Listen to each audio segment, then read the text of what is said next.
Welcome to the NFP Podcast, where we explore the empowering world of natural family planning. I'm Amy Smith. Join me and my co-host Emily Appledorn each week. Together, we're here to dive deep into the science, the stories, and the spirituality behind NFP. Every week, we push back against the free love culture and advocate for a culture of responsible love, where intentionality and respect are at the forefront of family planning. Join us as we discuss everything from the practicalities of charting and fertility awareness to the profound impact NFP can have on relationships and communities. Whether you're new to NFP or a seasoned pro, our podcast is your go-to resource for honest conversations, expert insights, and real-life experiences. So grab a friend, settle in, and get ready to be inspired. This is the NFP Podcast. All right, guys, welcome back to the podcast. Hi there. So today, Emily and I, we enjoy, one of the reasons why I really value your friendship, Emily, is because we like to talk about sexuality and politics and religion, all the things you're not supposed to talk about with people. True. So I really love that. I really value that a lot because those are things that I'm really genuinely interested in. And I hate that they're the quote unquote like taboo topics, if you will. Anyway, I think at this moment in time, like we were talking about a little bit before we started recording, we will be airing this episode the day after the 2024 presidential election. And there's a lot of conversation about quote unquote reproductive rights and abortion. Things I wanted to bring to the podcast today to just, I guess, like have a little bit of a back and forth, Emily, and share our thoughts and perspective. And so I think there's been a missed opportunity for the more pro-life candidate to address women on the issue of abortion by talking about policy options that can support women and support mothers. And the way that Emily and I were talking about it before we started recording is I just said, like, I feel like they've been met with this message of darkness, right? This culture of death message of abortion. Abortion is freeing. Abortion is good. Abortion is healthcare. And instead of shining light brightly, which will draw more people, right? More people are going to be drawn to the light. They've just ignored it. And the response from the more pro-life candidate has been, well, it's in the states and that's where it goes, and on to the next topic. You know, people have a right to choose in the states now. And I feel like, man, what a missed chance to address, you know, if women are saying this is a concern for them, right? There are a lot of people that are polled that are female that are saying this is an issue for them. Well, why you need to talk to that audience. And I think it reminds me a little bit, actually, Father, what's his name, Emily? He was pastor. He probably still is. Father David, I think, right? At St. Vincent de Paul. Yeah. Monsignor David. I remember hearing him. Yeah, Monsignor David. Thank you, Monsignor David. Yeah, he gave this great homily, kind of not really about abortion, but that was part of the conversation in his homily.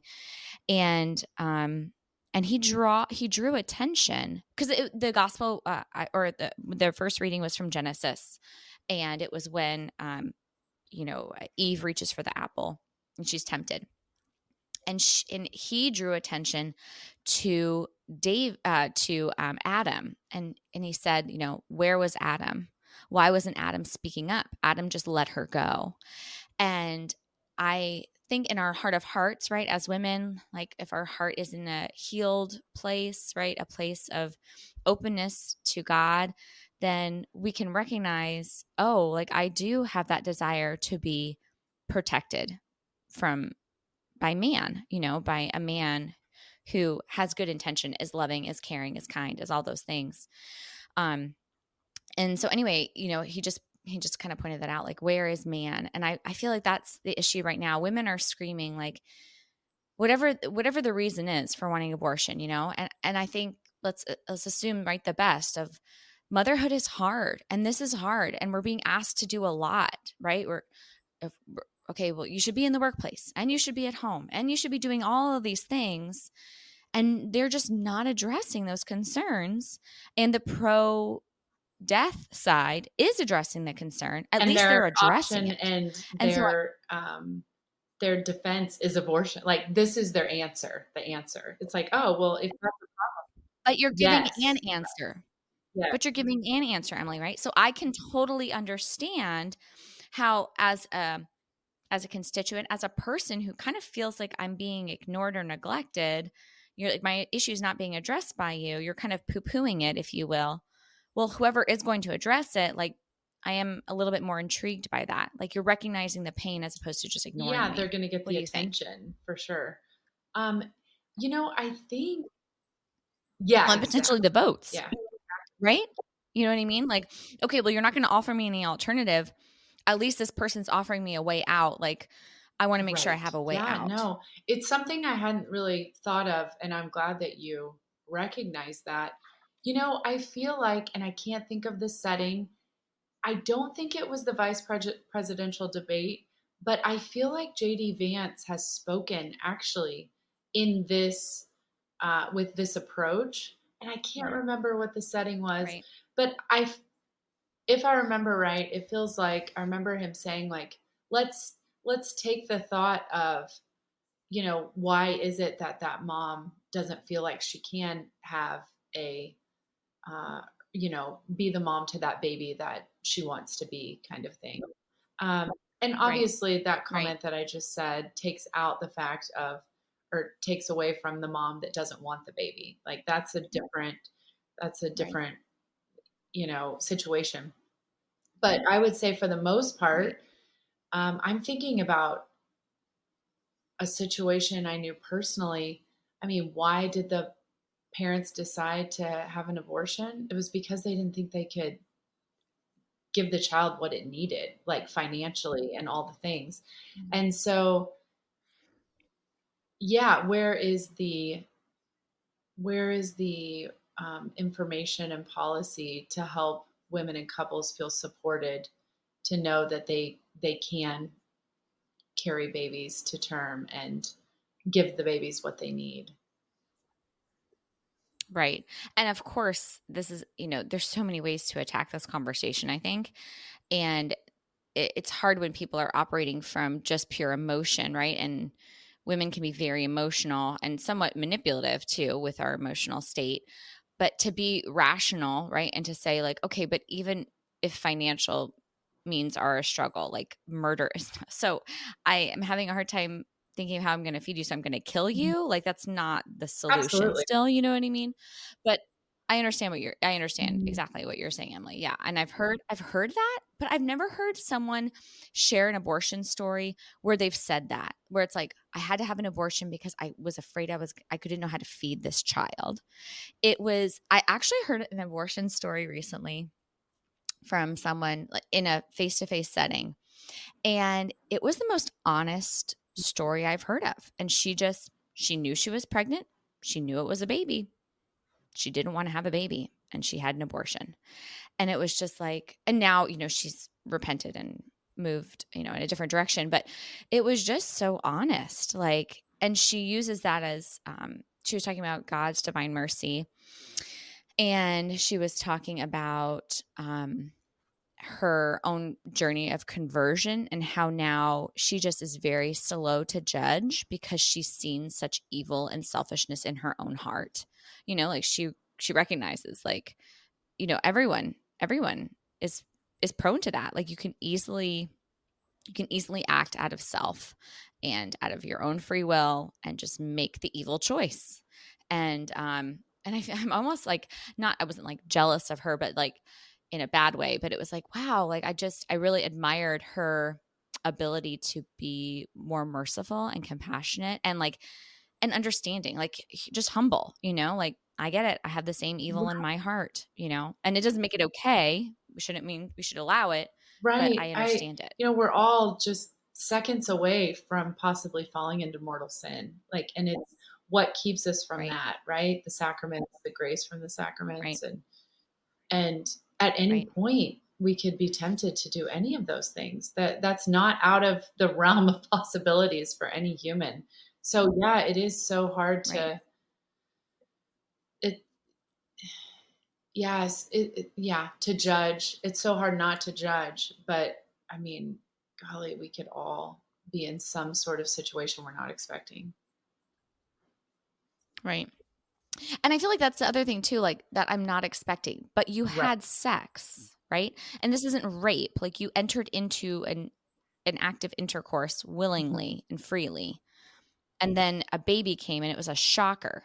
And that to me is like, okay, a whole nother part of this issue we have to be working on is like, we've disconnected sex and babies. And when you do that, then you get this like shocking response when you're pregnant. And it's like, well, that happens. Like that's one of the things that happen, you know? So before I act, am I of a sound reason to say like, yes, I'm in a state to be responsible for whatever life may result from this, and so I can enter into that act. Like that is, you don't see that like plastered on billboards as sexy, Right. you know, obviously. Like that's not how anything sells. But that's reality though. That's like actual reality. And to your point too about like I have heard JD Vance talk about different things that are more pro family and pro woman, like, different childcare policy and subsidy policies to maybe help, pay alternative childcare options. And that does sound appealing, but I feel like I haven't heard the presidential candidate say anything like that. Like, and the vice presidential candidate is obviously important because should something happen to the president, he would become president. But it would be really nice to hear more about that. Like, yes, the economy, immigration, all of those things are other issues, but this is an issue too. And it would have been nice to hear a little bit more. And I think he's just kind of cowered away from the topic. Like, okay, I did my part. It's back in the States and that's it. And it's like, well, that was great. Thank you. Definitely needed. And what else are you going to do? Like, the issue's not going to go away.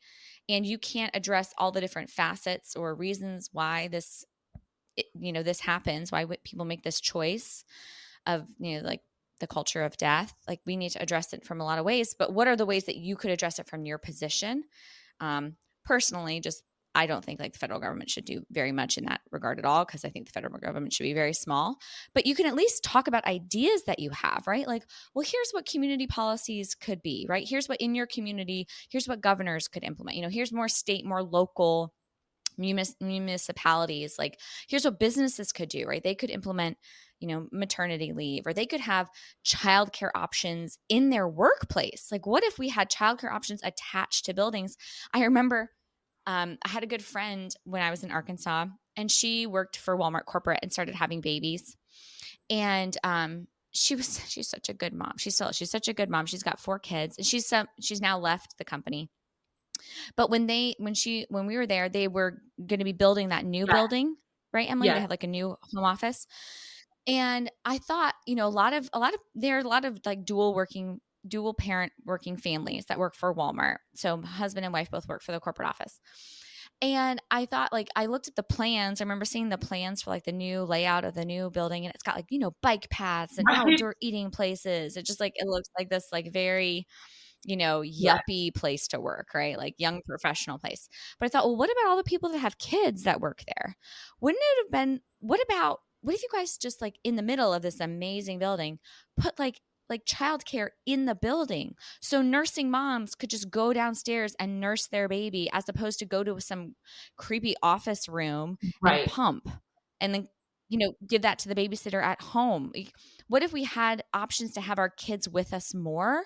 Right? Like, I don't know, just a lack of idea in general, or like policies. Like I think I said this on this podcast before, and maybe it sounds hyperbolic, but like castration if you rape a woman, like something bold to say, like, we are standing up for women. Like, it is not okay to use and abuse. And at the same time, we need to hold women accountable too. Like, okay, women, if we're holding the men accountable, right, they're going to be responsible for the men they bring into for the life they bring into the world.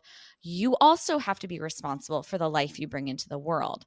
So sex comes with babies. This is a reality. And should children result from those acts of intercourse, well, then we need to proceed with the best interest of all 3 of those lives involved: mother, father, and baby.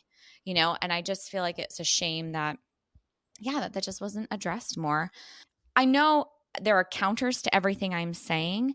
I just feel like the counters are all we've been hearing, and we haven't heard as much of like, here are a lot of different options, and culminating that, here's also a different perspective on sex. and marriage and family life, like, or we could just like change our thinking about this, and we could remember that, abstinence is also an option. Oh, I saw this great interview with Ben Carson. He was on the Lila I Rose didn't see that podcast. one, but I I think it was actually, she does the live okay, action sure, yeah. podcast too. Yeah. I think it was on the live action podcast. And he talked about that because he talked about abortion. And he's like, people aren't really talking about abstinence anymore. That like, that is a viable option. Like, you could also just not have sex and be It's so okay. foreign to Like, anyone because that's all we're sold is it sex. is. Every way. Right. Yes. Everything's packaged in that message, Emily. It's true. You're right. Yeah. Everything's Yeah. packaged in that. So anyway, I just feel like I always, I think it's a really important topic to think about because, as you said, this will air after the election. And if things don't go the way that I hope they go, in the sense of the Republicans getting back in the White House, I don't really know I don't know what will happen. Obviously, we don't know what will happen if the Republicans get back in, but we have an idea because they've stated different policies, um, not specifically in relationship to abortion, but just everything else. So we have an idea of what would be to come. But honestly, if it becomes, the Democrats again, it's hard not to get a little. I hate to use the word fearful, but just concerned. I remember being with you before the last election. And I remember being on a walk with you, and I remember you're like, "Oh, I would just wish it would just be over." Like meaning that, like, let's just do the day and do the thing and just be over. And I remember that was months before the actual election. And so it's like now that we're here, and what we didn't know last time was that it would take, so it wasn't just going to be over on election day. And so I hope that's not the case again today, or this year, just the everything being so drug out and right. not finite. And anyway, so Right. And having so much, I feel like, dominion over our lives, like just so politically focused, it's like, man, when can this just, I don't want to think about who's going to be president anymore. Like, I don't want that to be a big part of my life. Like, just be president. I mean, really, ideally, right? Whoever's in that role, like, should kind of fade into the background. Like, I don't want you to be very involved, kind of keep us safe, and that's it. Right. And then step aside. Like, let me do my life, I think the other part about kind of the conversation happening now is I always hear the term, reproductive health, reproductive rights. And in this, working with so many couples struggling with infertility and hearing, all these appointments that we meet, like meeting with a natural family planning teacher, all these things that are not covered by your insurances, and all of these services that, women that are actually seeking to have their reproductive systems work in a procreative fashion, which is what they were designed to do, right? Life is supposed to come from that act and from that system of the body, like the heart's supposed to pump blood. Well, the reproductive system is supposed to support a baby, produce a baby, support a baby. And when it's not happening, it'd be really great if like there was actually like health care for that, like to treat a sick a system to make it healthy again.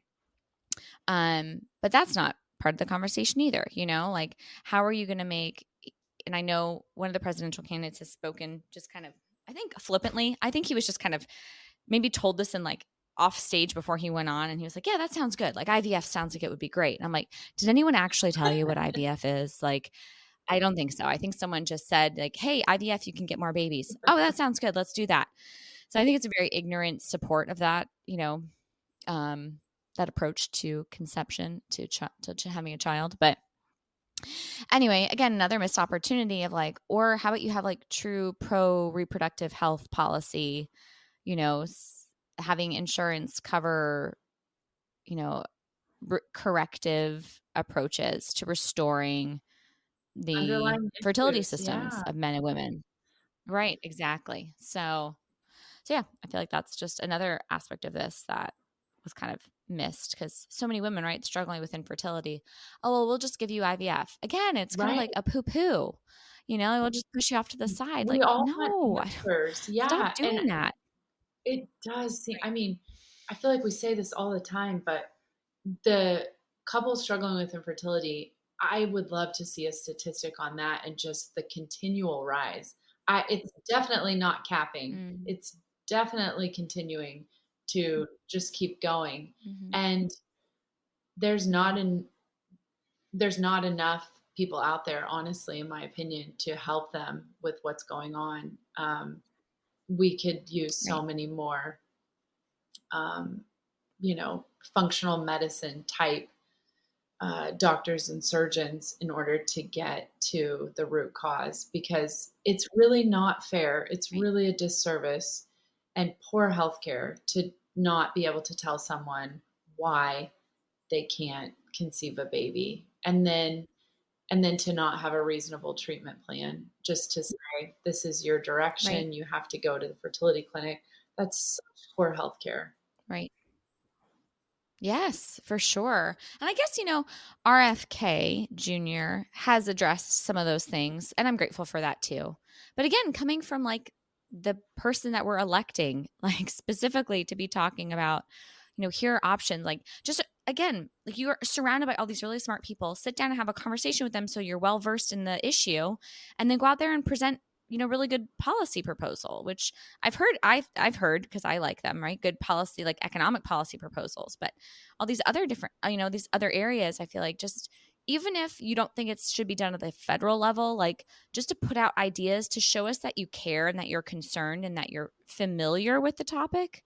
I feel like you kind of have no excuse to not be, you know what I mean? Like you have all of these resources at your fingertips to learn about issues, to just be more informed. I feel like it's just, I would think that it would just been such a draw for the female vote if I was hearing these things, like, wow, you really care, you're aware, you're concerned. Like even if you don't have like you're going to necessarily do something again, like I said, at the federal level, but at least these are on your Oh, radar. definitely. It would definitely draw in the female voters, whether or not they vote that direction or not. Right. But just to hear anybody speak directly about the options for, having babies when it's not coming easy. I mean, I think that would perk Right.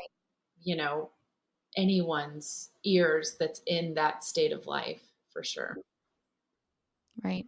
And that doesn't just, fund the pharmaceutical company or continue this perpetual cycle of like ignorant physicians who are going to medical school just to learn how to prescribe medicine, and they're not learning how the human body works and how to correct underlying issues and how there's a cooperative system, Yeah.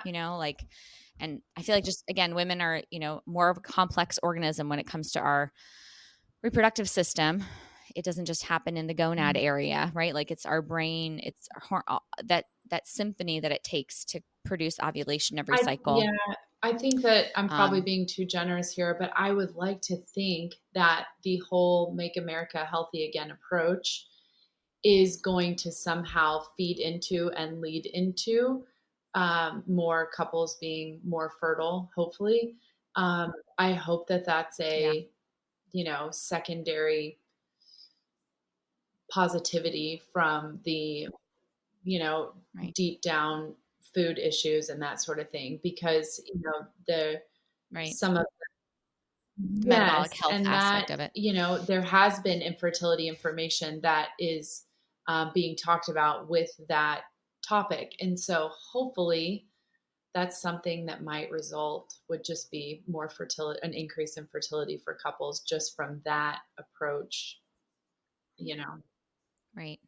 I think there is like a slow creep of more of a, a pro-life, a I culture think of so too. life, I think kind of I think coming so out and too. manifesting, like that just people want to be healthy and they want to have, that children, children are a Well, blessing, that to have marriage, to have children, like that, just at least to see it as a good. Okay, maybe if well, you don't and want it yourself, but just to I think it starts with just seeing all those things as a good, right? Seeing fertility as good, right? That's Yeah. healthy, that's life-giving. We want fertile soil, we want fertile bodies, because we have all, we have abortion rates, we have the fertility, the replacement rate, like we're below Right. replacement rate for humans. Right. Like this is not good. Kind of like people are sounding the alarm. There's like kind of a crisis mode of like we don't Right. have enough people. So I feel like, yeah, it's kind of reached, I hope, like we're almost at like a bottoming out. And so the only That's what place I'm to go is hoping too, up. because I just would like you hope. said, even if people don't want that for themselves, I think that there's a bubbling of this thought like, hey, our bodies are meant to do this. So even if we don't want babies right now, it's still healthy to be able to do this. So like, how do we Yes. continue to have that healthy state, even if babies aren't, are in our immediate future? I think there's a value there that's coming, or it seems to be brewing. Yeah. Right. Right. Right. Yeah, I would agree. Okay, so I think we're gonna have to wrap up here soon. But I just wanted to end, I think, kind of go back to that scene in the gospel of the Blessed Mother, you know, being visited by the angel, right? That scene of Yes. the Annunciation, Emily. And I think about like, what was she doing? And, in her little mind, right? Like, oh, Joseph and I will be married and maybe we'll have a baby one day and we'll do this. What was she dreaming of and thinking of? And then it's like, boom, angel appears, like, and here's this other plan for you. Like, God has a different I plan love for you. that. I love And how her relationship with, she was able to say yes, right? I've heard this so many times from different priests is, she was able to say yes because she had a solid relationship with God Yes. and she trusted God, in a way that's so hard for all of us fallen Yes. people to do. And yeah, I just think she's just such a model of that, I think and she was young, all of these things, Yes. right, Emily? Like, and she was still so brave to be able to say yes to God. And I just think as women, like she is just the pinnacle of Yeah. a model for us of what it means, and for men too, right? But what it means to follow God, to say yes to God, but in a specifically, feminine way, in embracing motherhood and embracing God's plan, right? Because for some women who are struggling with infertility, maybe they won't get to conceive a child, right? Maybe they'll adopt or foster or they won't do those options either. And, between them and that woman and her husband, they will pour themselves into their community and they'll find other ways to share their love in the world. God will call them to something. But for most of us, right, that are called to married life, like children are the natural result of our marital love. And to be brave enough to say yes to that, it's hard. Actually, Emily, I'd love to hear. I realized I don't know if I've talked to you about this or heard I don't think I've ever asked you this before, but I know I've shared with you that I have felt like this. I want to have children, but it's like that's not the correct sentence. Sorry. I love children, and I'm aware of how demanding it is, and I'm aware of my own selfishness and my own selfish tendencies, and so I just was curious because I haven't heard you. Yeah. Do you, I always just hear like more babies, more babies, more babies. Like, do you struggle ever now of like, okay, you've got Isabella and Luke, and Right. Luke's getting bigger, right? So you're always getting into that season of like, okay, things are a little bit easier. Or should we have, like, is it ever a question of like, oh, should I have another one? Or is it like, well, of course I will. Yeah. Like, Of course. do you know what I mean, Emily? Do you know what I'm asking you? Like, do you ever have that Oh struggle? And you no, don't I'm have to happy share if to you don't talk want to. about it. I struggle. I don't know if that's the right word. The thought that is the primary thought that I have is I don't know if we'll be able to.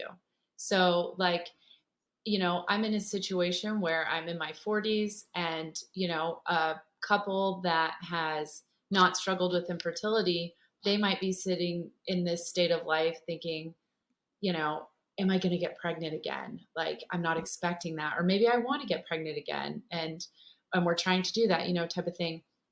For me, yeah, I just keep going back to, I feel like, well, we have to try. Like, I mean, if we don't try, we'll never know, you know?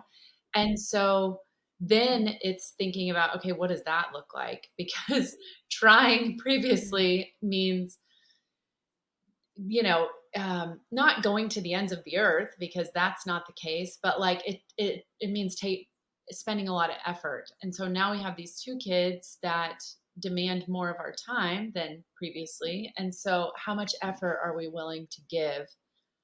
You know, the knowing that the Lord could do whatever he wanted to do without any of our effort, but just knowing the practicality of our previous situation, it's probably going to take pursuing, you know, my hormones, and just it could be all kinds of things, and you know, where how far do we take it, kind of thing. So Right. yeah, I mean, we're at the point where it's like, you know, you only get one. We're really facing our both both my husband and I think we could probably say that we're, you know, looking down the hallway of the, you know, infertile, you know, the finite infertile time in our lives. And so how much more time do we have before we get there? And yeah, and then it comes into, you know, the whole idea of, you know, could we have a healthy pregnancy at this age? Right. Yeah, those are all things that I don't know, but thank God we're very close, if not on the same page about most of it when it comes to my husband Josh and I. And yeah, I just always go back to, I feel like we have to try, and we both really don't know what that looks like just yet, until that starts happening, and just purely based on my state of life postpartum, we're just not there yet. And so Right. but I really feel like that, yeah, we'll be faced with those questions hopefully sooner rather than later, depending on what our bodies do with our fertility. And so, um, yeah, that is definitely, yeah, the thoughts are, I think that my thoughts are maybe a little bit different, just purely based on the infertility struggle, not different from yours per se, but I just mean at the age that I am in my state of life, you know, I'm thinking about how much time is it going to take, and how much time do I have left, Right. versus, you know, if it's possible, kind of thing. Yeah. Right. Right. I was thinking, you know, I've heard a lot of like crude comments about children and about getting married and having kids. And I want to just say, I think I really recognize like the way that you speak, Emily, it's so beautiful, right? About children, about potentially being open to life, and how, and I echo everything you're saying. And I think that sometimes I forget that I used to not think that way. You know, and I think that that's just such a grace, right? Such a gift from God to have a desire for life. And if I maybe don't have that desire right now, to have the desire to desire it. Like, Lord, I want to desire your will. And so back to that scene of the Annunciation, like, what stage am I at, right? To examine my heart. Am I at a stage where I would just say, you know, fiat, like, okay, be it done to me according to your word? Or am I at a stage where I would say, I want to say yes, but I don't Right. want that right now? Am I at a stage where I would just say, heck no? You know, like, kind of, where am I? You know, what would my response be to that? Should God come to me and say, Yeah. here's my plan for you?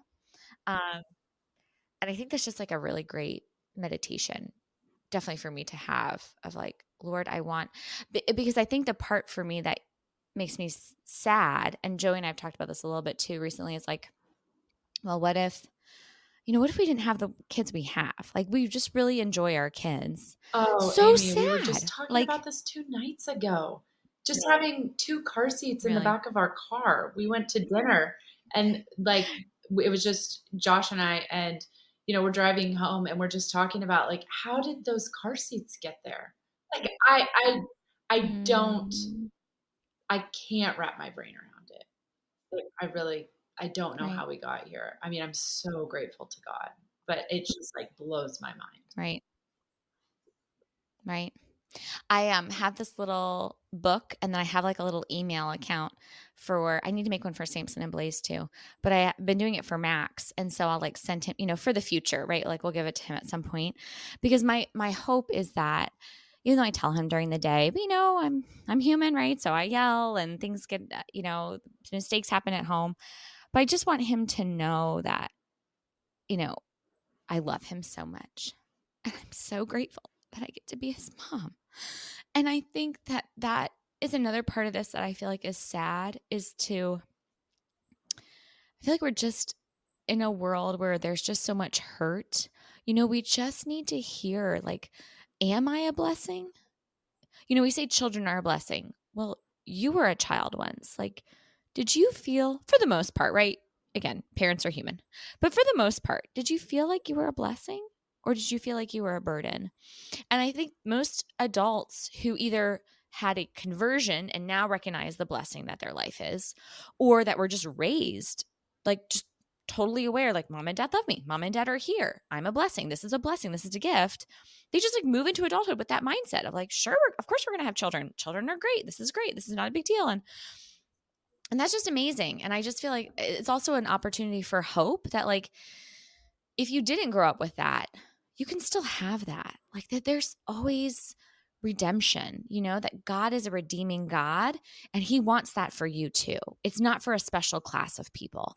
God wants that for you too. God wants you to know that you are a blessing, and that you have the capacity to be the one to cultivate blessings so that it can just multiply in the world. Emily, like a true culture of life that, like, yeah, you have something to give, and that gift could be another life to the world. Like, that is, yeah, that's the biggest It's gift. so true. So I really try to tell Isabella, like, I want her to know. I think maybe I've said this before, like, we'll play pretend, and especially around the table and in the kitchen, that happens a lot. And it's always, she'll be like, okay, so how was your day? And I'll be like, oh, my kids, and all this stuff. And I'll be like, oh, how many kids do you have? And, oh, I have 10 kids. And, she always, a lot of times she's got 10 kids. So I always try to, I want her to know, I've said this to her a few times, like, I want you to know babies are always a blessing. Babies are always a blessing. And without even saying, like, babies are never a burden, but just like using the words, like, babies are always a blessing. Babies are always good, and, right. yeah, I don't want her to ever be faced, and I'm thinking specifically in marriage, but obviously if something happened that I was not expecting and something outside of marriage were to happen to her, I want her to always think about that baby, and that is such a blessing regardless of the situation. And Right. that more babies are always a blessing. If God is the one that's giving them to you. It's not just you and the male partner, whether male counterpart, whether that's a spouse or not. Like, it's not just the two of you creating that life. Like, God gave that life to the world for something.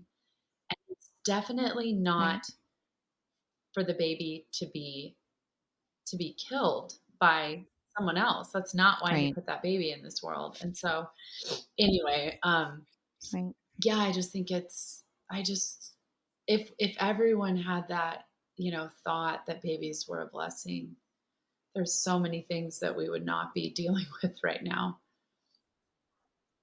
Right.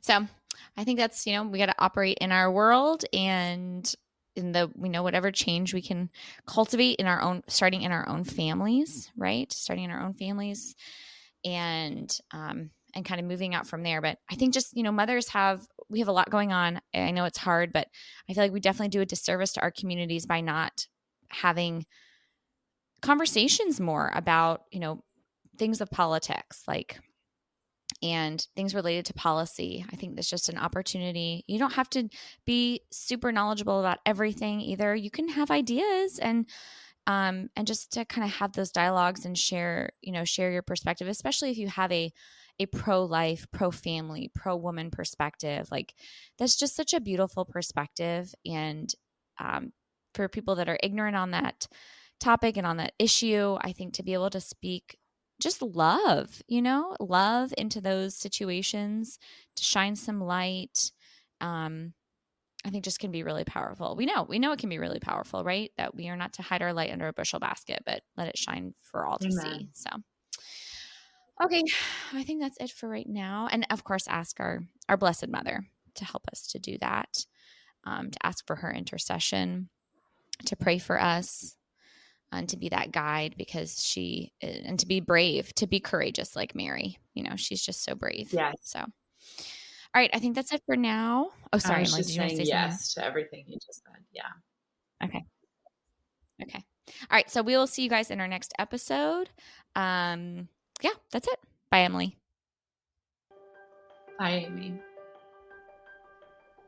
That wraps up another episode of the NFP Podcast. Thank you so much for joining us today.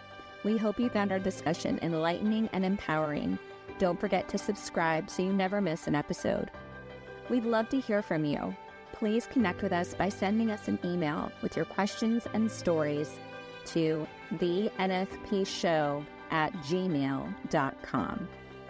We'll be back next week with more insights, tips, and heartfelt conversations about natural family planning. Until then, love responsibly.